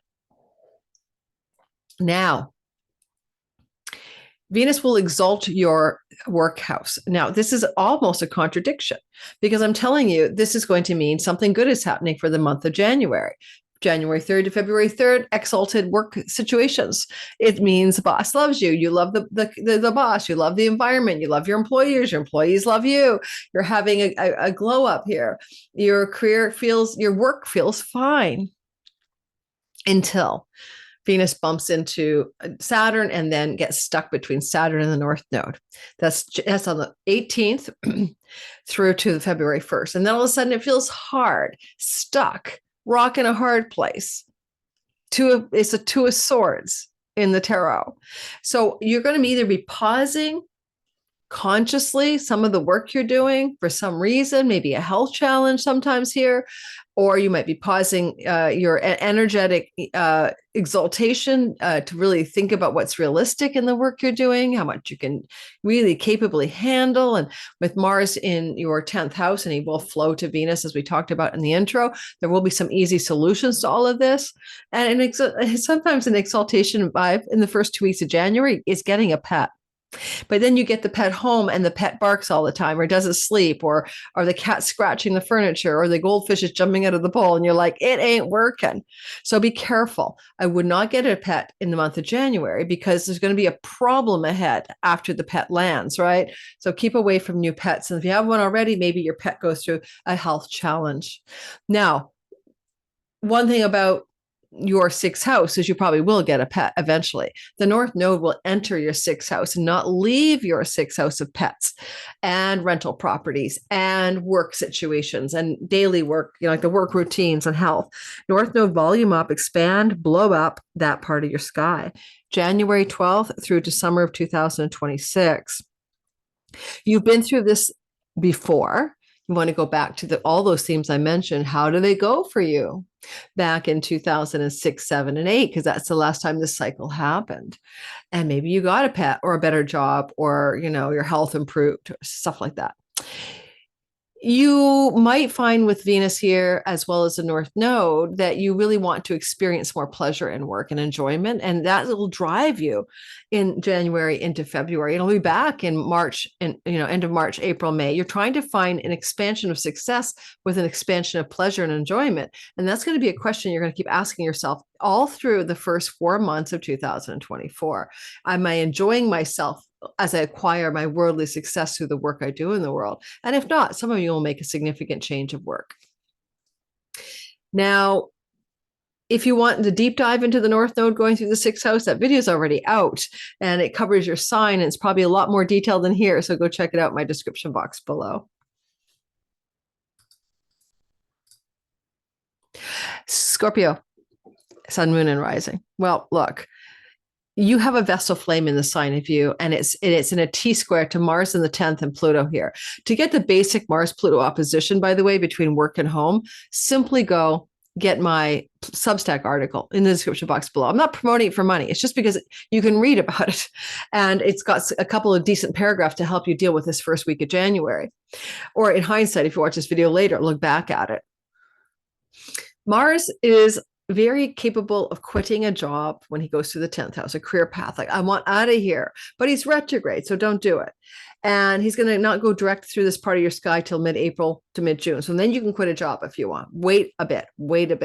But Mars at the top of the sky can also be very much about passion and drive and ambition at work, but he's retrograde. He's like, I don't really feel like working. I'm just going inward to my inner warrior. And this kind of not lazy, but ambivalent work ethic, work drive and all of that is slowed down ever since he went retrograde on December 6th. And now he's opposing Pluto in the home. So you can have a domestic conflict regarding money, wealth, riches, home, especially mortgages and debts and credit card debts. Well, or mortgages more so, even with a partner in the home. Someone in the home might be trying to dominate or control or overlord over you regarding matters to do with money and home and career and your lack of ambition or drive or something like that. So there could be that blowout, but you got a Vestal flame, Scorpio, in the house of you, and you are asking to tend a sacred flame of devotion to yourself, to you. How about I'm hopelessly devoted? Remember that song from Greece? Hopelessly devoted to you. You can be hopelessly devoted to yourself. And please do, because there could be tension with your domestic people you live with, your kids, your partner, whatever, and your work. And all of a sudden everybody's, and you're like, what about me? What about me? So pay attention to the idea that you can light a sacred flame in your life to actually devote a little tender love and sacred duty and sanctuary to and for and about yourself. And that's what I would do in my first week of January if I were you, particularly on January 3rd, 4th, 5th. Okay. Now, if you want to consider that Venus will exalt your 5th house, it's good for baby making. Venus will be here a lot. She comes into your 5th house of fertility and children, January 3rd to February 9th, and again, March the 27th and May 1st. And it's an ideal sperm and ovum transit. Hallelujah, make a baby. It's also good for leisure travel, pleasure travel, romantic travel. It's also really good for creative projects, exalted and taking off, an entrepreneurial business is doing really well. There is a glitch. She does go into a kind of malefic enclosure on the 18th of the month. She conjuncts Saturn and then slides between the North Node and Saturn. And therefore, between the 18th and February 1st, it could be sex is hard, romance is hard, enjoyment of life is hard. My creativity has come to a block. I mean, muse block, no muses are talking. Trying to get pregnant, failing to get pregnant, having challenges with your significant romantic partner or your children, your existing children are here. So that's a bit of a downswing on the 18th, but you're trying to also, like if you were dating somebody here, this is where you come to terms with, is this relationship sustainable? Can it last? Is this the right person for me? Is this from the dating angle, not from the commitment angle? And those are questions some of you will be making to yourself, especially on the 18th to the 1st of February. Then we see the North Node on January the 12th, 11th, 12th time zone dependent move into the sign of Pisces. And that's going to feel very good for you. You're going to want to expand your creativity, have fated soulmate destined pregnancies and children, whether you're the guy or girl, it does not matter. This is also, and it lasts for 18 months. So it starts this January, it ends in the summer of 2026. And so it's a great transit for art, creativity, entrepreneurial business launches, fertility, give birth to a baby book, a baby artwork, a baby business, a baby. North Node through this part of the chart wants to expand your connection to inspiration, enthusiasm, and authentic joy, but at the same time bring worldly success through that spark of enjoyment. Follow your bliss. That's the vibe. And the rest will follow. Amplification of your natural talents and abilities that you were born with, that you didn't learn, you're just good at it. Those expand and can bring prosperity as well. I did a deep dive into the nodal transit, and this last happened 2006, 7, and 8. Those are the time frames this was happening back then. And I did a deep dive, a video on that. So check my description box below to find out more about how this nodal structures are going to change your life in the next 18 months.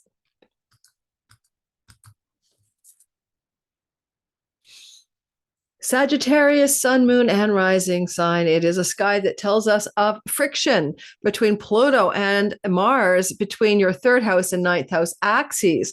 So it's stuff to do with your social environment of your everyday world, your neighbors, your neighborhood, aunts, uncles, cousins, younger sibling too older than you, conflict between those siblings, maybe it's nothing to do with you. But if it's not your siblings going to battle and all of that, then you have a structural flaw that needs resolution. You want to pursue foreign travel, adventure, book publishing, spiritual truth, higher education, Mars. He's backtracking, had to go back on December 6th and rethink all of that. And so he's kind of weak right now. And he's opposite Pluto, who happens to be dominating and trying to tell him what to do. It could be, I want to go to university, or should I take a workshop online? It could be a push-pull between foreign travel and domestic travel, or between two siblings battling it out and you're on the sidelines. Just don't know which. Ultimately, this tension is being resolved by a Vestal flame in your 12th house. Solitude, aloneness, sacredness in your solace and solitude. Just duck, go into your cave, spend some time alone. Be alone in the ashram, be alone in your home. Pursue spiritual travel rather than just social travel. Is maybe a story that wants to emerge in the first week of January. Now, I did cover the Mars-Pluto opposition in my Substack Chronicles free column, 2 paragraphs for you with some guidance about how to deal with that. Go check it out. It'll say it's a December monthly newsletter, but it covers this into January. Okay, go check that out. And Pluto playing with Mars. It's free. And I think that you will find the Venus exaltation of your 4th house to be about beauty in the home.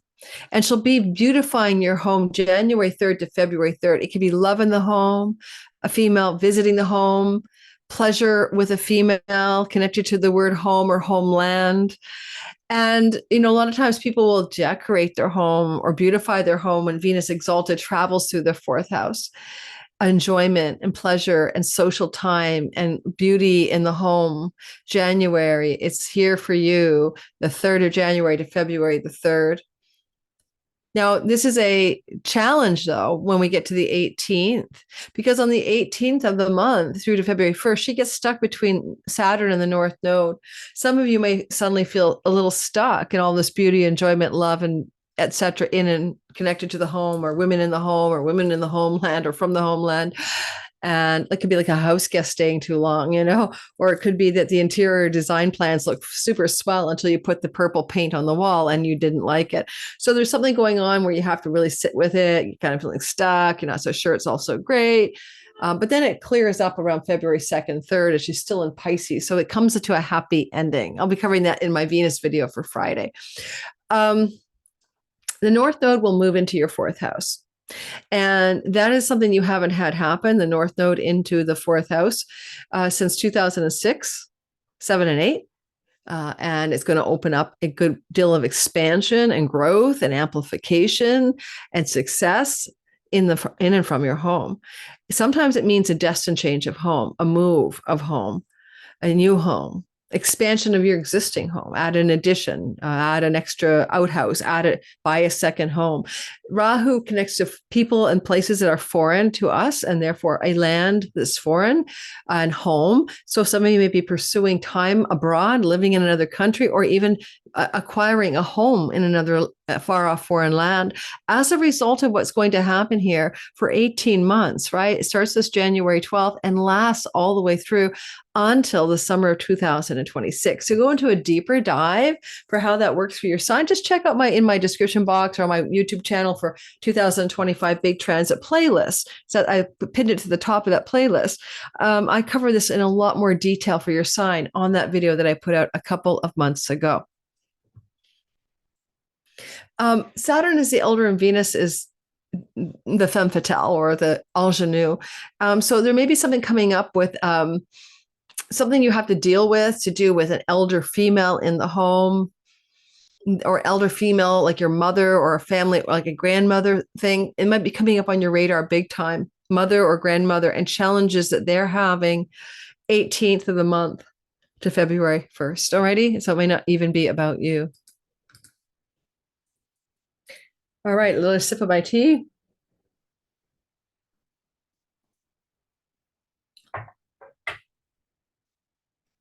Capricorn, sun, moon, and rising sign. So in the beginning of this month, money matters are up for grabs. The first week of January, there's a huge amount of conflict going on between the money you earn or save or you need for food, shelter, water, and money that you share with others, spousal support money, shareholders in a stock company, money from the banks, mortgages and taxes, money that you get through chunks of money, tax rebates, insurance payouts, gifts.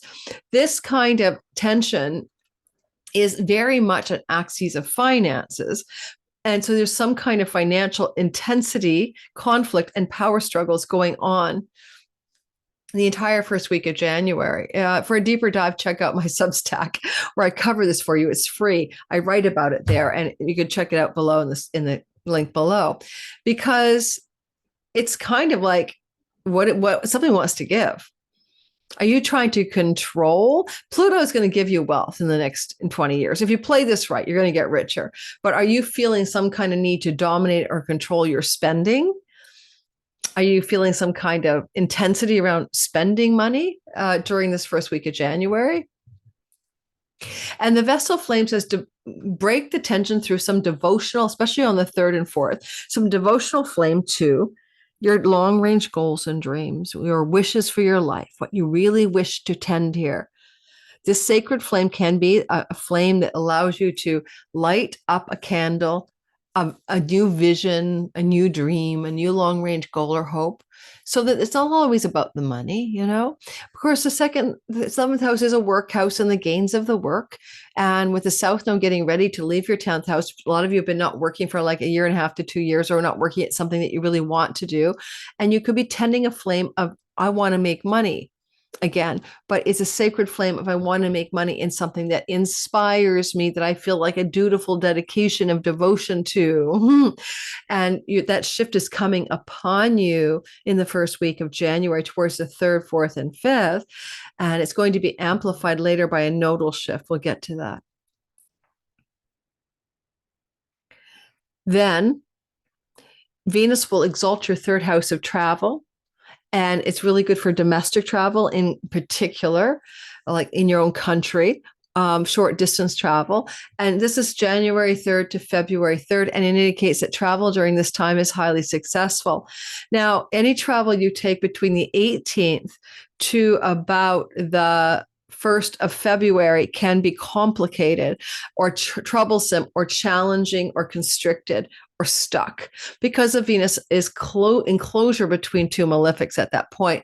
Now, she's coming back here again, by the way, end of March through to May 1st. I mean, you're going to have more of her to play with, exalting your domestic travel. So not to worry, but if you could avoid short distance trips in the window of time I just told you about, do so.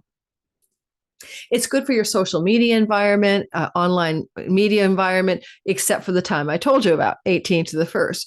It's really exaltation energy that really glows up your relationships to your friends and from your childhood, your neighbors, your local environment, really having a swell social time at restaurants and bars and hanging out with people. It can really sweeten the pot here with your relationship with a sibling when younger. All this minus the malefic enclosure where things might get stuck. If you want to create something online, a new website, a new business angle, new marketing, selling or something, do it until the 18th before Venus gets stuck between the malefics as an inception point. Don't launch a website or something between the 18th and the 1st. Writing projects, same idea. Just listen to the dates I gave you. Now, Venus and Saturn as a principle. Love is hard, love endures, right? Money is hard, money takes perseverance, that kind of thing. So you're going to be facing those kinds of questions on the 18th, 19th when the conjunction happens, but it lasts a year. So I'll do a whole separate video on that. It's too important to ignore. And finally, skills-based learning is here. If you want to learn something, you want to take a class, want to go into some kind of workshop or something, great, do it. You're exalted here. Just watch out for the squishy part that I told you about on the 18th to the 1st. Could be like you want to grab a class spot and they're full and you're on a wait list and you're waiting, the 18th to the 1st to get accepted. Now let's go ahead and travel, just be careful. Like you want to book a trip, don't book an airplane ride on the 18th to the 1st. It could be not a good time for you. Like flights are canceled or the internet's down and the flights are canceled. Now we move into the next story, which is the North Node moves into Pisces. We just talked about Pisces. Now this is going to take you away from all that letting go of work, career, reputation, social standing. And now you're suddenly focused on something new. And you're focused on your 3rd house of worldly success through writing, marketing, selling, traveling, communicating, teaching, and learning. And a story. That's your gig. And that gig is true for you all the way through until July of 2026. The gig is just like it was in 2006, 7, and 8. That's where the expansion, the volume up, and the growth and the worldly success can come from. Rahu means North Node, 3rd house is neighbors and neighborhood. Maybe you're going to relocate to a neighborhood in another country, or just expand your neighborhood, or grow a new neighborhood, or move your home to a new neighborhood as well. Expansion here can be great for writers and worldly success through writing, marketing, communicating, and selling, and online media. Yes, you got this. That's great for you, Capricorns. All right. And we'll keep on keeping on. Oh, go watch my video on this. I did a nodal shift, nodes of destiny shifting signs video. I'll put it to the top of the description box. It's in my playlist for 2025. I go into more depth about your sign. Aquarius, sun, moon, and rising sign. Number 1. There's a tension in the sky that starts out between Mars and Pluto where you have to bite a bullet here and figure out what the hell you're going to do about self and other. Is this, for me, I'm an Aquarius rising. It's my trolls. My God, yesterday I went through held comments and canceled comments by YouTube in the back end of my channel, and I unleashed them. I'll just let them go. I like approve. And some of the people are so angry.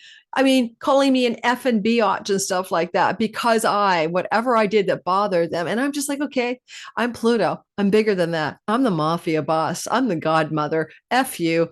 I put all those, I didn't even know they were blocked or held back, right? Because I never look at that anymore. I had a fuel to the fire. I just threw them out there. And this is like, I got trolled by a woman who extorted me that if I didn't stop letting some guy named Steve put Christian prayers into my comments, she was going to report me to YouTube and have me blocked or something.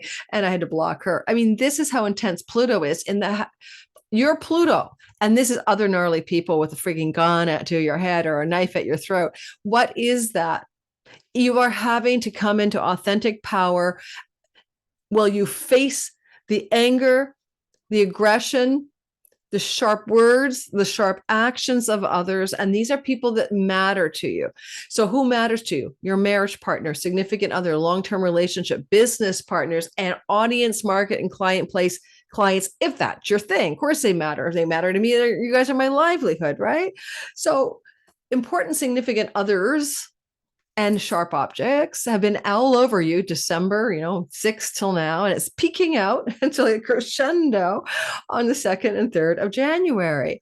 Sometimes it means your marriage partner is grumpy, angry, disconnected, or distant, separated from you. So I have a partner in life and we're separated because he's a United States guy. He's back home and I'm here in Canada. So it's just showing me the separation between us, not that we're angry. It can be just a very much a cutting away from a significant other. Now, the retrogradation means that situations here are coming back to you and me. They'll be back again mid-April till mid-June. But then we've got what we've needed to learn through this whole story in order for us to figure it out.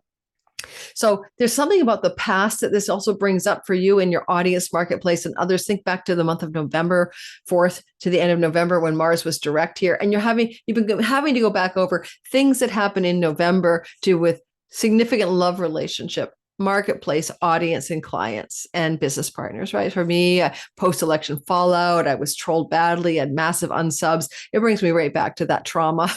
So it's gonna like you're going back over that old ground to do it differently and learn anew and go inner warrior, not outer warrior, that kind of thing. I'm using stealth warfare. I'm just putting your gnarly comments out there and letting it let the rest of the commenters take you down. I'm not going to do it. Next, your partner is going through something, if you have one, because Mars means they're very busy trying to make decisions and they're not sure what they want to do next. And anytime you end up with a Mars transit through your 7th house, that's what's going on for your partner in love or business. But this is such a prolonged transit. And it hasn't happened since 77, 78 this way, that they're really digging deep. And you just got to give them the space to do that, because this is where you might try to dominate, control, or maneuver them. And this week ahead, be careful you do not try to be a dominator over the things your partner is struggling with. That's my best advice. Now, the Vestal Flame says, devote yourself to something to do with your career. Focus on your career, not your partner or your relationships to your audience. Just focus on what your sacred duty is, your sacred devotion, the thing that you really know matters to your soul in the work you're doing in the world. Use that as an outlet for this tension that you're seeing here. And if you want to know about this in my Substack article, check it out below. I talked about it for a couple of paragraphs for your sign as well. So you might enjoy something different than I said here in the Substack free article. It's in my description box. Now, the energy of the exaltation of your money, earnings, and resources is nothing to scoff at. This is a beautiful energy because it's prolonged. Venus will be here January 3rd to February 3rd, back later, end of March to beginning of May. You're going to go through a window of time of increase of financial well-being, earnings, money, savings, and pleasurable foods that you ingest. And also, maybe facial veneers, teeth, facial rejuvenation, great hair, whatever, fixing up the whole visage of your face. So that's the thing that happens when this transit happens. I'm going to get my hair cut before January 18th because I don't want the rock in the hard place. Because what Venus does is she gets stuck. Everything's going so wonderful, my earnings, my hair, my face, my everything, my teeth.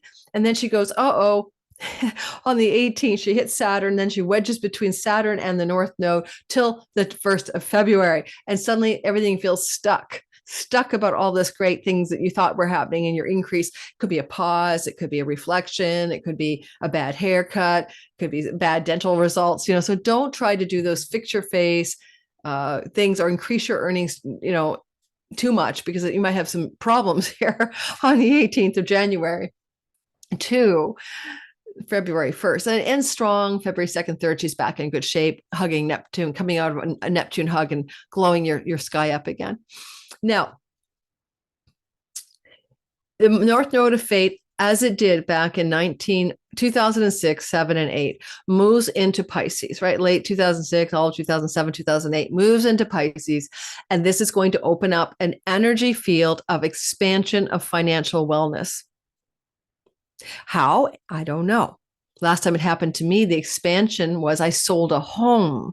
It doesn't have to be you make the money. I sold a possession. Your movable possessions and just possessions in general are the 2nd house. So your expansion of your money and resources is guaranteed for a long time, 18 months. All of this January 12th to summer, midsummer of 2026. So you're getting ready for a new ride, a destined ride. It can increase your voice. It can increase your focus on your physical facial appearance. It can increase your success in your earnings and resources and money, etc. And voice vocation calling can increase. It flows to your 10th house. So this is an uplift for you. It comes every 18 years. It's better than you've ever seen because of the trine from an exalted Jupiter, which we haven't had in their lifetimes. I'll be covering that on my channel, so stay tuned for that. In the meantime, you might want to check out my 2000, I did a video on this for every sign, and I went for at least 10 minutes for your sign. So go check it out. It came out for the nodal axis shift. It came out a couple months ago, but I will pin it to the comments or pin it in the description box under the more button, and you can go watch that video. It's also my 25 playlist, big transits, and it's worth listening to because that's the biggest thing of 2025's January anyway. I am getting a sore throat, I think. So that's why I'm doing this with my neck. It's okay. I'm just clearing the karma through my throat chakra, because I got to get rid of the chakra problem here. All right. Karmic clearing of the throat chakra. Funny, I dreamt about a Tibetan monk last night, and he was wearing blue, and blue is the color of the throat chakra. All right. Pisces, sun, moon, and rising sign. So first of all, there's a big tension between Mars and Pluto, and it peaks out on a Vestal flame in the house of Dharma. Let's break it down. You're really feeling this building up since mid-December. Now it's coming to a crisis on the 2nd, 3rd. What's the tension? Is it addictions? Is it a health issue? Is it an injury? Is it heat and rashes and inflammation? Is it self-undoing and self-sabotage? These are houses 6 and 12. Problems with a pet's health, tension between work and work situations, right? And somebody else who doesn't have your back, some kind of blowout in a colleague, coworker space, some kind of karmic relationship that wants to crash and burn. Karmic debts and the relationships of that are 6th house, and you might want to completely transmute, transform, or crash into an ending of some karmic relationship of any kind. Pets are here, as I said. Pets and their health are under challenges during this transit.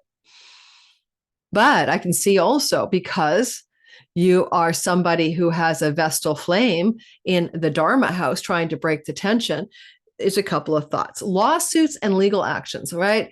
Mars is lawsuits. The 6th house can be lawsuits. 9th house is courts. A devotional flame to taking a legal action will help you dispel the tension here. Now, just because the South Node is still in the house of shared resources, for a small bit of you, you finally go see a lawyer about a divorce. You finally take action to move away from a unproductive, long-term committed love relationship in a legal framework. Otherwise, some of you may be looking at this as an opportunity to move into some kind of new spiritual path, a Sufi devotional path, kirtan, chanting, mystical, Kabbalistic kinds of energies want to be Vestal flamed up here in the 9th house of God. And it could help you break away from addictions and self-undoing and bad patterns and addictions, real substance abuse problems. But, even joining AA, which is a bit of a give it to God kind of vibe. This energy plays out in critical intensity, right? 3rd, 4th, 5th of the month of January. And I did write about this for you at Substack, and it's free. So go check out about what I said in a written column. It's nothing like I said here, more different details in my description box. I'll put my free Substack column below for you to read. I hope you join me there. I'm really enjoying writing. I'm going to be putting a couple new pieces in the next week or two. Then we move into the North Node, moving through your 1st house. Well, so it's a glow up for you, particularly personally. It's all going to give you a sense that you can expand you. You can grow a bigger you. Oh, I jumped to the North Node. Let's do that, and then we'll add Venus, because I don't know, I skipped a beat. So when the North Node on January 12th moves through Pisces until summer of 2026, you grow a larger sense of you that's more successful, that's more worldly fulfilled. It's got a quality of taking the attention away from your significant other, your marriage partner, your business, your clients. It's all about focusing on expanding who you are and growing who you are. You kind of tried to do the same growth expansion energy back in 2006, 7, and 8. But you didn't have help from Jupiter, and Jupiter is going to be complicit and giving you cheerleading energy to expand who you are and bring joy, fun, play, and pleasure, and even prosperity back to you in your life coming up, in June through to June of 26. And I can't wait to tell you about that because that's not happened before in your life. It's also a fertility transit and a romance transit too, for babies and love and romance. But the other thing about it is that Venus is going to help. And I did write, if you want to watch my video on the nodal axis shift, it's in my description box below. Just focuses on that for your sign. But then Venus is stepping in, and to exalt you as the North Node is also here. So Venus is here January 3rd to February 3rd. And then she's back again to glow you March 27th to May 1st. However, she happens to be mostly the strongest in the first January 3rd to the 18th before she gets wedged between Saturn and the North Node, where she'll be wedged between the 18th and February 1st. So it's a best time for a haircut, a beauty up, a new wardrobe, for doing something to beautify yourself, for taking chances to be charismatic and charming in life and get what you want from others, to have a charm offensive. And the North Node joins are on the 11th, so they're even more potent in your charm offensive and beauty and getting what you want and knowing your truest desires, with destined lucky breaks between the 11th, 12th-ish to the 18th. And then that's your glowisty glow window of time. I mean, it's just beautiful for you. And if you really want to use this, in some way, because she will retrograde back here. And so it's very complicated, end of March to May 1st, she comes back into Pisces. But for the first part of it, through to the 18th, it's like there's nothing holding her back. And she gets turbocharged and jet fueled on the 11th, 12th to the 18th. So 11th, 12th to the 18th, Pisces, listen in. What a great opportunity to go for it. I don't care what it is. Buy a house, sell a house, go on a first date, propose a marriage to your marriage partner, initiate a separation or divorce under good luck, apply for a new job, take a trip, whatever you want to do. You've got this super sweetness, this nodal destiny with this exalted Venus glow up and dreams come true, Neptune and Saturn. It's all realistic and possible. And that's your best days of the month. Okay, you get to use this. Everyone else has to watch it. You get to use it. And that is around the 12th. Just be safe. The 12th to the 18th. You've got those 6 days that are golden ticket days for you. Use it wisely. All right. Thanks for listening. Don't forget to like, subscribe, and hit the notification bell. I am going to get this thing out here on January 1st. I'm finishing my recording on December the 31st. If you haven't liked this, hit the like button or subscribed or shared my videos or commented. Would you do that for me? I'm trying to scrabble my way up to 100,000 subscribers, and channel growth has slowed in the last couple months, just maybe the time of year, maybe because I'm becoming a whale of a channel, but I would like to get to 100,000 subscribers to get my YouTube plaque and then rest on my laurels. So give me a hand. Please like and subscribe, share my videos. And if you haven't subscribed and you're a regular, do. And if you have always subscribed, check that you haven't been unsubscribed. December, June, and December are the bot scrubs, according to YouTube. Oh, yeah, we're just taking down dormant accounts. We're scrubbing out the bots on your channel. I call them, they tell me, I reach them, they tell me the same thing every time. So I think I got about 2,400 subscribers that came through in December. But I also lost another 1,400 of you or something, because it's like literally they pull the plug, you're putting water in the sink, new subscribers, and then they're pulling the plug. So if you think you're subscribed because you've been before, please check that you still are, because they're going to say that you were a bot, and you're not a bot, are you? You're not a troll. You might be a troll, but you're not a bot. All right. Thanks, guys. Take care. I'll see you in the next video.